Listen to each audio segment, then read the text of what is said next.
And so Hicks' law is the time it takes to make a decision increases with the number and complexity of choices presented to the user, right? And this also shows up in something called decision fatigue. So decision fatigue, we all have experienced decision fatigue at some point. You know, for me, it's when I go to the mall, like I'm overwhelmed. I want to leave once I get there.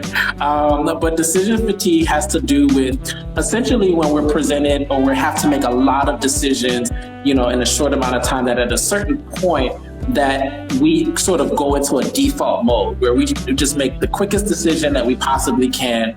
And it may not necessarily be the best decision, right? There was a study done by 2 psychologists. They set up a display of jam at a grocery store where it was 24 jams on one day and then there were 6 jams on another day. A lot of people came to the table when they had 24 jams on display. They were like, ooh, look at all these jams. I want to see this and I want to see that. I want to try this and try this. You know how we do when we see all the things, right? The next day they had 6. And then they didn't have as many people stopping at the table to try the jams. However, why this is important is because as it relates to business now, the conversion rate of the jams from the 6 was greater than the conversion of the 24. Because when people had more choices, they didn't necessarily feel compelled to want to buy. But when they had a limited amount, they were more compelled to want to purchase. This is something that is also very relevant to the work as user experience designer, because oftentimes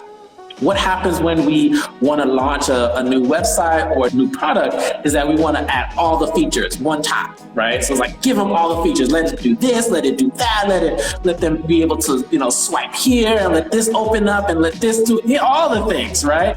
But that ends up becoming a problem for your users because then they're overwhelmed and they're not able to accomplish the task that they need to accomplish or make a decision that is going to support them. So they get overwhelmed, they may log off, they may be like, you know what, this is really cool, but I'm not going to actually like do anything with this. Well, Eric Morris said there's a term for this. It's called the paradox of choice. And I know there's some popular schools of thought which says, don't make me think, stupid. Just make it simple. Here it is in real world applications, right? You ever been to a Cheesecake Factory? And if you go to a Cheesecake Factory, I was there yesterday.